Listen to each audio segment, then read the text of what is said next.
We are back, and you are watching or listening to Voice of the Inland Empire, coming to you from the beautiful KVCR studio located on the campus of San Bernardino Valley College. We are joined today by the president and CEO of the Inland Empire United Way, Greg Bradbard. And Greg, in the last segment, we were kind of wrapping up talking about this backpack program that you have for kids. And that is just incredible. And for someone that wants more information about that or any of your programs that we'll be talking about today, what's your web address? The web address is www.inlandempireunitedway.org or simply ieuw.org. Oh, I like the shorter one. There you go. ieuw.org. You got it. Great. And we'll give that again in a little bit. So the backpack program sounds just wonderful. What are some of the other programs that your office, not necessarily the other not-for-profits that you support, that your office has in place? So another program we have is called School Tools, and School Tools is basically a program where we have 53 local schools that all meet a certain criteria, and that's that they have to have at least 70% of children on free or reduced lunch. So those are schools in neighborhoods that are definitely more impacted or more disadvantaged, where their teachers come into our Teacher Resource Center, and that Teacher Resource Center basically looks like a school supply store. Oh, wow. And they come in, they get a shopping cart, they get to walk around, they fill up that shopping cart, and they walk out with about $500 to $1,000 of brand new, all donated school supplies to take back to their classroom, to both have in the classroom as well as to send home with those students whose parents otherwise couldn't afford them. You know, I have 2 young children myself, and I can tell you how much we spend at the beginning of the school year. And there are so many families here who truly can't afford to do that. It's a choice of school supplies or putting food on the table, and you can bet they're going to choose to put food on the table. Well, and the other half of that is the teachers. You know, I have children at home as well, so we not only have that same expense that you just mentioned, but as I'm sure you do, we also contribute either money or additional supplies to their specific teachers, Yes. who always send home an ask list. Exactly. So in those lower income neighborhoods, not only are the kids not necessarily getting the supplies they need, the teachers can ask, but that doesn't mean they're going to get, especially at the level they would if they were in a less impoverished area. So for them to be able to come in and do this shopping, the teachers have got to love that. Yes, no, the teachers love it. It's a blessing to them. It's a blessing to the classrooms as well. And many of these schools, don't even have a PTA. So you talk about other organizations that support the school and provide additional, resources.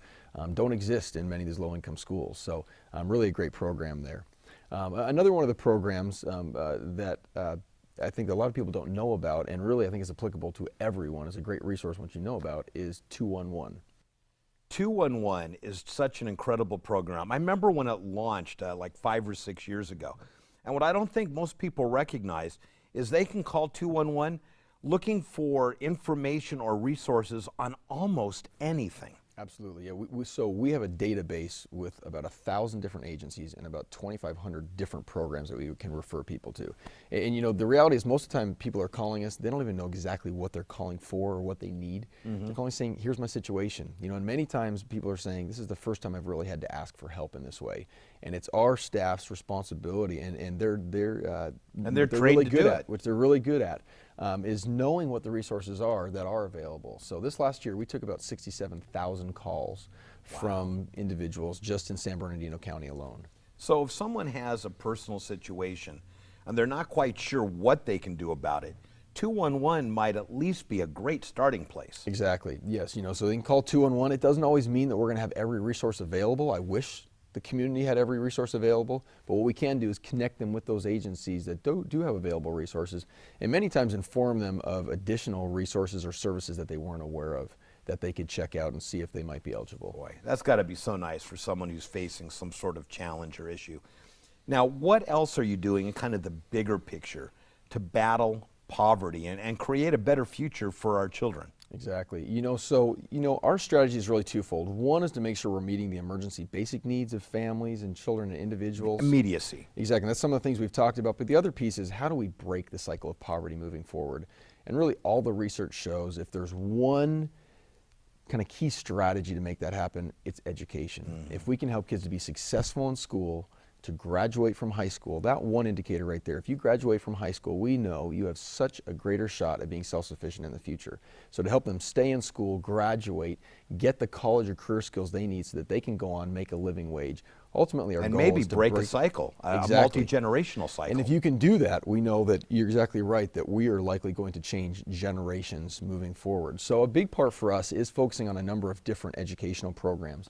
One of them is we have a program called Mentor Connection, and the whole idea is to recruit caring adults in the community to be paired with at-risk children throughout the entire Inland Empire. And we've partnered with other nonprofit organizations that have those opportunities. They're reading opportunities, tutoring opportunities, mentoring type opportunities, because we know the difference that one caring adult can make simply by being involved in the life of that child. And I'm going to guess that wouldn't even require a huge time commitment. No, exactly right. And most of the time it's, an hour a week, a couple of hours a week. It could be a couple of hours a month. And that's the beauty of it is if you, again, if you go to our website, you can find those opportunities.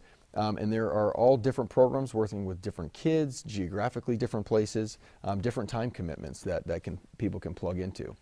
And we talk about on the show all the time, because I believe in giving back to the community in a significant way, that if everyone in this country just carved out one day a year, but everyone did it to give back, we'd live in a better place. Exactly. So anyone that has love in their heart and a couple hours a month can really make a long-term impact on a young person's life. You're exactly right. And we actually, through our volunteer program, which is Hands-On Inland Empire, have a whole array of different volunteer opportunities. And Ryan, you might know this, the nonprofit organizations in the Inland Empire region are far underfunded when you compare them to surrounding areas. The statewide average in terms of giving from foundations is about $119. It's Per person. Per person, exactly. It's $6 in San Bernardino County.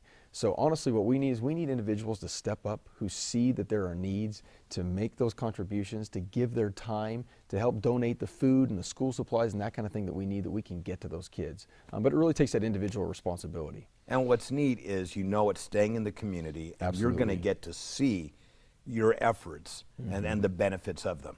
Yeah. So one more time, if someone wants information on any of your programs, how to donate, or to even chat with you, what do they do?